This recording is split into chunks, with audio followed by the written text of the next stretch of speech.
What's up, guys? So Bungie actually dropped the development update for 1.11.18, and basically they just go over what's going to be implemented in the future of Destiny 2 and how things are going to change, and we have a lot of stuff that we're going to go over in this video about that.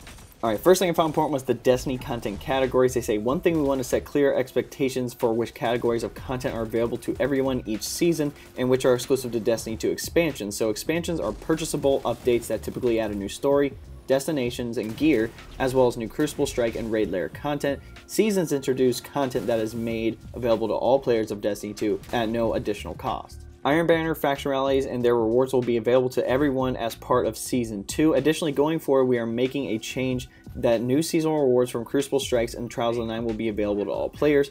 Faction rallies returns on January 16th, and Iron Banner will be back in rotation on January 30th. Number two thing they talk about is Eververse. Now, we all know the Dawning had a very, very negative, I guess a lot of negative feedback when it came to that, and Bungie says that they recognize that the scales are tipped too far towards tests at the moment, and Eververse was never intended to be a substitute for in-game content and rewards, so we'll be making 3 changes for upcoming seasons. Number 1, we're shifting the balance of new content in favor of activity rewards over bright engrams. This includes adding ghosts, sparrows, and ships, parentheses, to date found only in bright engrams to achieve reward pools. Number 2, will provide a gameplay path to earn bright engrams and all contain rewards, including event engrams, which I'm assuming it's considered the Dawning and Crimson Days and other exclusive things.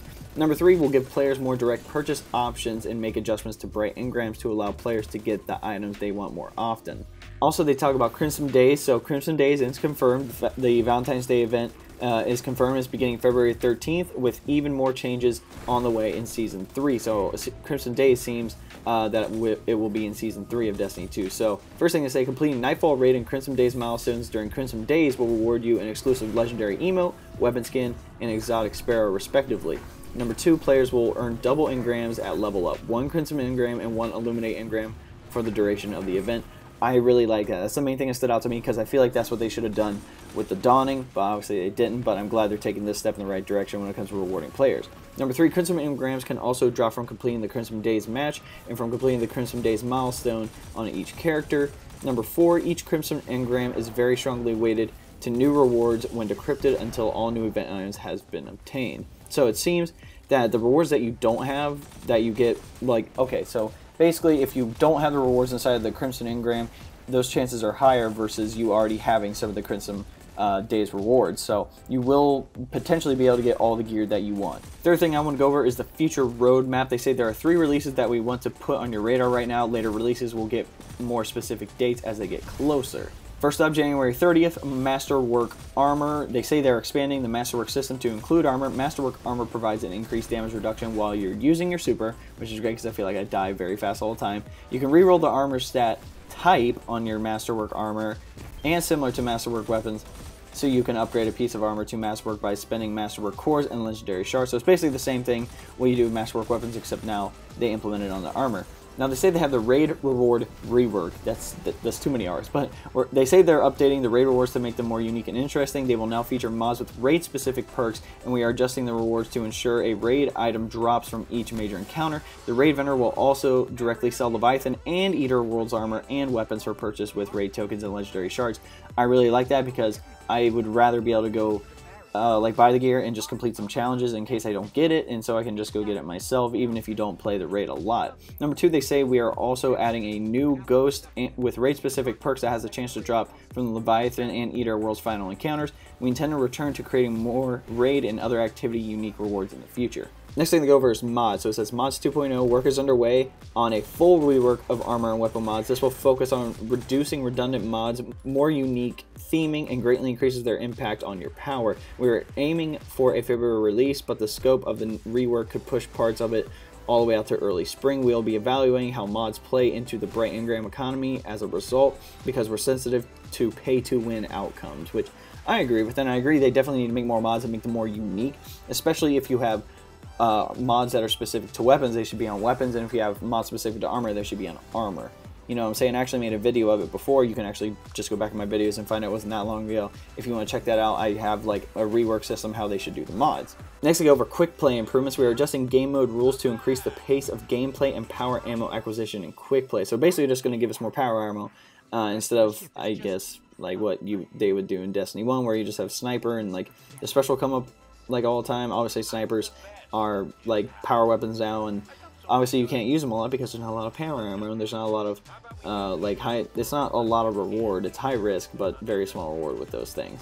Next thing is exotic repetition reduction. This will prevent players from receiving the same exotic twice in a row. You may still receive duplicates, just not consecutively. That makes me very happy because I'm so tired of getting the same exotics. Like, I've been grinding for probably like one exotic, and then it just doesn't drop until like I don't even need it anymore. So I'm very glad they're implementing this.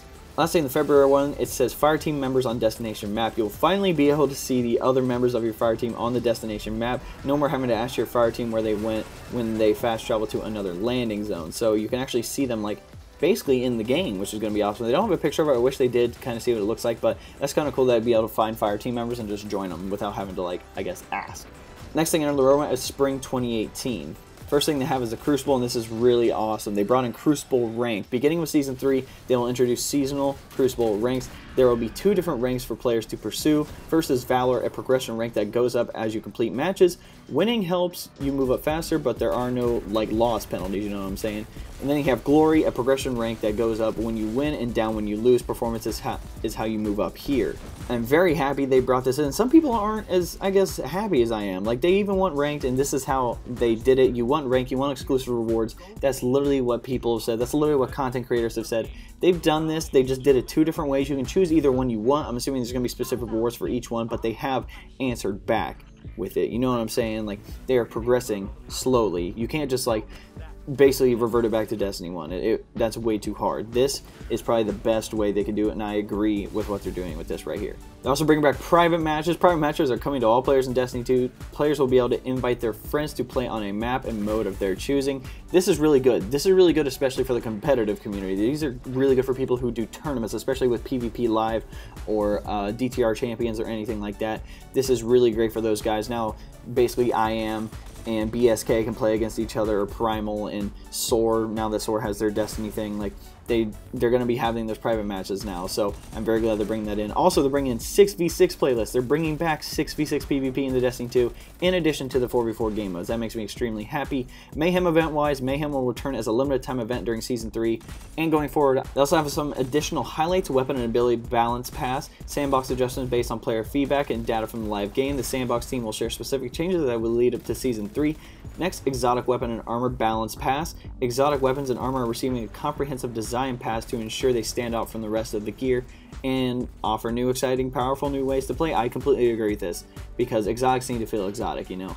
Like the colony feels exotic, the world coil feels exotic, some other weapons that are exotic but just don't feel exotic definitely need some improvement. Next, they have seasonal reputation. Specific vendors will now display a seasonal ranking. Earning reputation will unlock unique seasonal rewards that will reset each season. That's kind of cool. Going off of that, it says improved Iron Banner and faction rallies. In addition to the changes that you will see when Iron Banner and faction rallies return this month, we will continue iterating on these to make them unique, exciting experiences that you all look forward to. So that's kind of cool. Next is playlist reputation reduction. This feature solves the problem of experiencing the same playlist entry multiple times in consecutive or frequent succession for both Crucible and strikes. That's really good because I hate playing the same strike basically like 4 times in a row. That's kind of annoying. Looks like they have in-game player pursuits. We agree with your feedback on the imbalance between achievement and bright engram rewards, and we will be making adjustments to shift more rewards into specific in-game pursuits instead of a generic XP grinding for bright engram. We are excited to share the details as soon as we have them work. That makes me very happy because yes, you can go buy bright engrams, but now in this gives you more of a way to earn those bright engrams and earn the rewards that Eververse has. Next they have, everybody's gonna like this, the multi-emote. When multi-emote launches, you'll be able to choose which emote you have equipped to each of your 4 emote slots. That makes me very, very happy. I can put on 4 exotic emotes if I wanted to, and or not, you know? Like this is really good for the game. They definitely need to implement this like a little sooner, but I'm very happy it's come in. Vault space wise, we are targeting an additional 50 slots to player vaults. We do not believe just adding more space is a complete solution and are actively working on other changes to reduce load on your vault space. We're adding an exotic accessory tab to vault collection so you no longer need to spend vault space on exotic ships, sparrows, and ghosts. Another interesting one is heroic strike changes. We'll be introducing modifiers to add more gameplay variety to the experience. That's what Destiny 1 had in heroic strikes. I don't know why they didn't implement it like right away in Destiny 2. Like I guess like it's whatever. I still like doing heroic strikes, and it still gives you the milestone reward for the week, but I'm very glad they're bringing in modifiers for that, just like they did in Destiny 1. Last thing under the roadmap is fall 2018 or sooner. Basically, Bungie is just working on a lot of things that the community has been complaining about, such as item collections and records. Last thing is fall 2018 or sooner. Basically, there's been a lot of complaining, and there's been a lot of critiquing from a lot of people in the community, such as myself and other content creators, and I guess just other people who enjoy playing Destiny 2.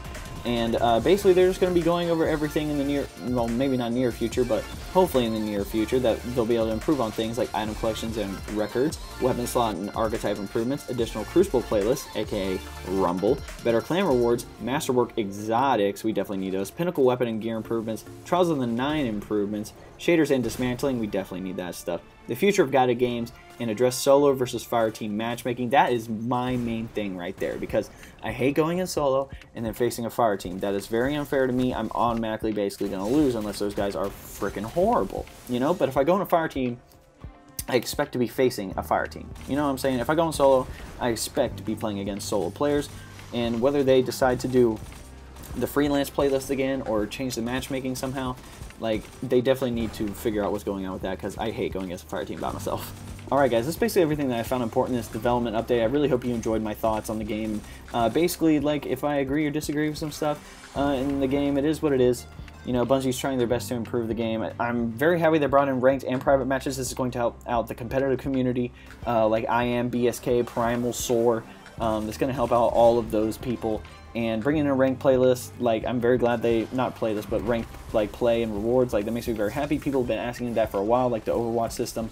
I'm assuming it's not going to be the same, but I'm glad we are getting some exclusive rewards because we are playing for the end game, you know what I'm saying? Alright guys, if you want to know the best way to support me, there is a link below. It'll say, basically, best way to support me. And it's like a 4-minute video, basically the best way to support me.